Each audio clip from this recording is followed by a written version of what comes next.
न करतोय। कोल्हापुरातल्या केशवराव भोसले नाट्यगृहाला भीषण आग लागलेली आहे। ही बातमी कोल्हापुरातून आहे। कोल्हापुरातल्या केशवराव भोसले नाट्यगृहाला भीषण आग लागली आहे। आगीची दृश्य तुम्ही न्यूज 18 लोकमतवर बघता। एक्सक्लुझिव्ह दृश्य, भयानक भीषण अशी आग आहे। केशवराव भोसले नाट्यगृह आगीच्या भक्षस्थानी पडलेलं आहे। ही आग विझवण्याकरता अग्निशमन दलाच्या गाड्या घटनास्थळी दाखल झालेल्या आहेत। आग कशामुळे लागली हे मात्र अजून समोर आलेलं नाही, कारण प्राथमिकता ही आहे की आग विझवणे, कोणी जर यात अडकलेलं असेल तर त्यांना वाचवणे। खासबाग कुस्ती मैदानाच्या बाजूने आग लागल्याचा अंदाज व्यक्त केला जातो आहे। आग विझवण्यासाठी अग्निशमन दलाची गाडी घटनास्थळी दाखल झालेली आपण बघतोय। कशा पद्धतीने आग विझवता येईल, पाणी कुठून जोरदार मारलं तर लवकर आग विझेल, असे सगळ्या नियोजनाची आखणी अग्निशमन दलाचे अधिकारी करताना आपल्याला दिसतायत। कोल्हापुरातल्या केशवराव भोसले नाट्यगृहाला भीषण आग लागलेली आहे। एक्सक्लुझिव्ह दृश्य न्यूज 18 लोकमतवर आपण बघतो आहोत। नाट्यगृहाला भीषण अशी आग लागलेली आहे। केशवराव भोसले नाट्यगृह आगीच्या भक्षस्थानी कसं पडलं हे मात्र अजून समोर आलेलं नाही, पण अर्थात प्राथमिकता ही आहे की आग विझवणं। किती भल्या मोठ्या आगीच्या लाटा उसळतायत, लोळ उसळतायत ते आपल्याला बघायला मिळतंय। अधिक माहिती आमचे प्रतिनिधी कोल्हापूरचे ज्ञानेश्वर साळोखे देतायत। ज्ञानेश्वर, काय अधिक माहिती?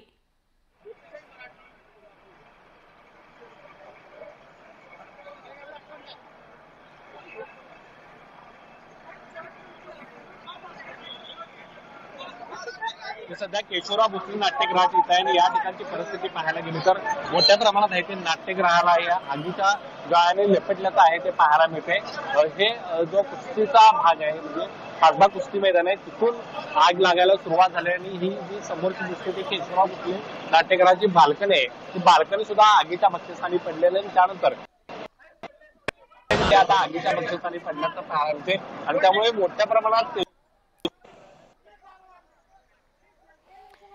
मोठ्या प्रमाणावर आग विझवण्याचे प्रयत्न सुरू आहेत। खूप मोठी आग आहे, भीषण अशी आग आहे। कुणी यात अडकलं नसावं अशी आपण अपेक्षा करूया। आगीचं कारण समजू शकलेलं नाही, मात्र आग विझवण्याचे शर्थीचे प्रयत्न सुरू झालेले आहेत। अग्निशमन दलाच्या 1-2 गाड्या पोहोचल्यात, अजून काही गाड्या बोलवण्यात आलेल्या आहेत। केशवराव भोसले नाट्यगृहाला भीषण आग लागलेली आहे आणि खासबाग च्या बाजूने, कोल्हापूरच्या खासबाग मैदानाच्या बाजूने ही आग लागली असं सांगितलं जात आहे। ही दृश्य थेट आपल्याला दिसतायत कोल्हापुरातून केशवराव भोसले नाट्यगृहाची। जुनं असं हे नाट्यगृह, ज्याला भीषण आग लागलेली आहे। कशामुळे ही आग लागली याचा अजून अंदाज आलेला नाही। खासबाग कुस्ती मैदान जे आहे त्याच्या बाजूने आग लागली, म्हणजे त्या दिशेने आग लागलेली आहे आणि मग ती पसरत गेली अशी प्राथमिक माहिती आहे। अग्निशमन दलाचे जवान शर्थीचे प्रयत्न करतायत आग विझवण्यासाठी। या ठिकाणी कुणीही नसावं, कुठल्याही प्रकारची जीवितहानी, कुणी आगीच्या या लपेट्यात आलं असावं अशी कुठलीही अपेक्षा करायला नको, अशी कुठलीही शक्यता व्यक्त करायला नको। सगळेजण सुखरूप बाहेर असतील अशी आपण अपेक्षा करूया। आगीचं कारण मात्र समजू शकलेलं नाहीये। केशवराव भोसले नाट्यगृहाला भीषण आग लागलेली आहे। कोल्हापूर मधलं हे नाट्यगृह आहे। आपण थेट ज्ञानेश्वर यांच्याशीच बोलूया। ज्ञानेश्वर, कुणी या आगीमध्ये अडकलं होतं का? त्यांना वाचवलं गेलंय का? किती अग्निशमन दलाच्या गाड्या आल्यात? हा कोणता परिसर आहे? या सगळ्याविषयी सविस्तर सांगाल? या ठिकाणी पाहायला गेलं तर आगीच्या पूर्णपणे भक्षस्थानी हे नाट्यगृह आता आल्याचं आपल्याला पाहायला मिळते। खरं तर आज या ठिकाणी कोणत्याही पद्धतीचा शो नव्हता आणि त्यामुळे सुदैवानं कोणत्याही पद्धतीची या ठिकाणी जीवितहानी किंवा कोण अडकलं यामध्ये नाही। मात्र एकूणच पाहायला गेलं तर नाट्यगृहाचं मोठं नुकसान आहे ते या ठिकाणी होताना पाहायला मिळते।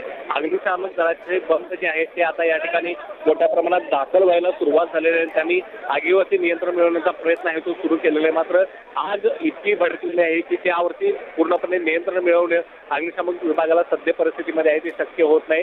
या ठिकाणी पाहायला गेलं तर पाण्याचा फवारा मारून कूलिंग करण्याचं काम आहे ते या ठिकाणी सुरू करण्यात आलेलं आहे. मात्र हे संपूर्ण नाट्यगृहाचं जे साहित्य आहे ते पूर्णपणे साहित्य जे आहे ते लाकडामध्ये असल्यामुळे ही आग भडकताना आपल्याला पाहायला मिळते आणि आगीच्या ज्वाळांनी आणखीन पेट आहे तो घेतल्याचं आपल्याला पाहायला मिळते. खरं तर खासबाग कुस्ती मैदानाच्या बाजूने ही आग आहे ती लागली होती आणि त्यानंतर हळूहळू ती नाट्यगृहाच्या बाल्कनीमध्ये येऊन पोचली आणि त्यानंतर खालच्या सिटिंग अरेंजमेंट एरियामध्ये ही आग आहे ती जाऊन पोचली आणि त्यानंतर नाट्यगृह आहे ते पूर्णपणे आता आगीच्या बक्षिसाने आल्याचं पाहायला मिळते. खरं तर या नाट्यगृहाला एक ऐतिहासिक परंपरा आहे आणि काही वर्षापूर्वीच आहे ते नाट्यगृहाची कोट्यवधी रुपये देऊन आहे ती त्याची दुरुस्ती केली होती आणि नूतनीकरण करण्यात आलं होतं आणि त्यानंतर अत्याधुनिक साऊंड सिस्टीम आणि वातानुकूलित यंत्रणा आहे ते या सगळ्या नाट्यगृहामध्ये आहे ती बसवली होती आणि त्याद्वारे आहे ते या नाट्यगृहामध्ये एक चांगले प्रयोग आहेत ते केले जात होते. अनेक कलाकारांची या नाट्यगृहाला पसंती होती. मात्र आता पूर्णपणे हे आगीच्या बक्षिसाने हे नाट्यगृह पडताना आपल्याला पाहायला मिळते. खरं तर या नाट्यगृहाच्या दुरावस्थेकडे आपल्याला माहितीच आहे की विक्रम गोखले यांनी सुरुवातीला आहे ते लक्ष वेधलं होतं आणि ऐतिहासिक नाट्यगृहाची या ठिकाणी दुरुस्ती करावी, त्याचं नूतनीकरण करावे अशा पद्धतीची अपेक्षा आहे त्यांनी व्यक्त केली होती आणि त्यानुसार या नाट्यगृहाचं आहे ते नूतनीकरण मुख्यमंत्री तत्कालीन ज्यावेळी पृथ्वीराज चव्हाण होते त्यांनी यासाठी निधी दिला आणि त्याचं नूतनीकरण केलं गेलं. मात्र त्यानंतर आता पाहायला गेलं तर या नाट्यगृहाला आग लागून ही पूर्णपणे नूतनीकरण करलेली यंत्रणा असू दे किंवा नाट्यगृह असू दे आगीच्या बक्षिसाने पडल्याचं त्यामुळे नाट्यगृहाच्या मालमत्तेचं खूप मोठ्या प्रमाणात ज्ञानेश्वर नुकसान झालेलं असणार. ज्ञानेश्वर मला सांगा, आजूबाजूचा परिसर रेसिडेन्शियल झोन आहे, खूप जवळ म्हणजे आग तर खूप मोठी भडकलेली दिसते म्हणून म्हटलं की आजूबाजूला कुठे जवळ इमारती आहेत, रहिवासी संकुल आहेत, काय नेमकं म्हणजे काय नेमके तिथला परिसर आहे? शहराच्या मध्यवस्तीमध्ये खरं तर हे नाट्यगृह आहे. मात्र या नाट्यगृहाला कंपाऊंड वॉल मोठ्या प्रमाणात आहे आणि त्यामुळे याची जी आजूबाजूची लोकवस्ती आहे ती कंपाऊंड वॉलच्या बाहेर आहे. त्यामुळे इतर नागरी वस्तीला या संदर्भातले आहे ते कोणत्याही पद्धतीचा धोका नाही. मात्र जो धोका निर्माण झालेला आहे ते पूर्णपणे नाट्यगृहाला या ठिकाणी झाल्याचं आपल्याला पाहायला मिळते आणि लाकडी साहित्य या ठिकाणी सगळ्या नाट्यगृहात असल्यामुळे आगीच्या बक्षिसांनी हे पडण्याचं पाहायला मिळते आणि हे जे लोळ आपण पाहतोय या लोळामधून आपल्याला स्पष्टपणे जाणवून येईल की मोठ्या प्रमाणात आग भडकलेली आहे आणि एक एक पार्ट आहे ते आता नाट्यगृहाचं निकळताना पाहायला मिळते आणि ऐतिहासिक शाहू खासबाग कुस्ती मैदान आहे त्या भागाचा जो दर्शनी भाग आहे तो सुद्धा या आगीच्या बक्षिसाने गेल्याचं पाहायला मिळते आणि मोठं नुकसान आहे ते ऐतिहासिक सेवा आणि नाट्य संस्कृती जी आहे ती या ठिकाणी भस्मसात होताना पाहायला मिळते. खरं तर संगीतप्रिय केशवराव भोसले यांच्या नावाने हे नाट्यगृह आहे. त्यांची उद्या जयंती होत असताना त्या पार्श्वभूमीवरती आदल्या दिवशी जे आहे ते असं नाट्यगृह भस्मसात होत असल्यामुळे अनेकांना आहे त्या कलाकारांना वेदना होताना आपल्याला पाहायला मिळते. अनेक कलाकार आहेत ते या ठिकाणी दाखल झालेले आहेत आणि ते आसुवय जे आपले आहेत ते गाळताना आपल्याला दिसून येतात. एकूणच पाहायला गेलं तर कलाकारांचा हा मोठा ऐतिहासिक ठेवा होता तो आता आगीच्या भस्मसात पडताना पाहून अनेकांना आहे ते त्यांचं मन हेलावल्याचं आपल्याला पाहायला मिळते.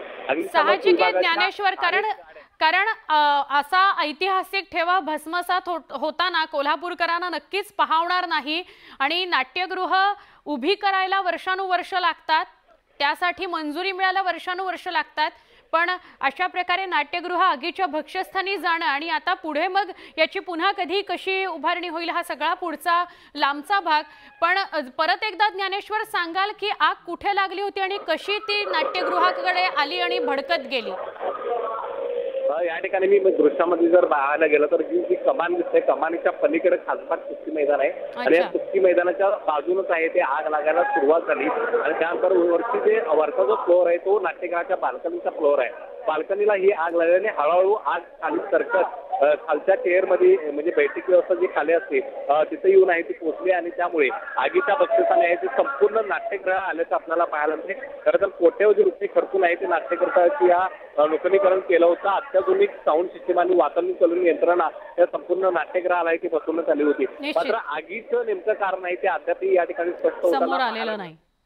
नक्की, पण ज्ञानेश्वर आगीचे लोट खूप उंच अजूनही बघायला मिळत आहेत, त्यामुळे आग विझायला थोडा वेळ लागणार आहे. आपणही काळजी घ्यावी वार्तांकन करताना. धन्यवाद माहिती दिली त्याबद्दल.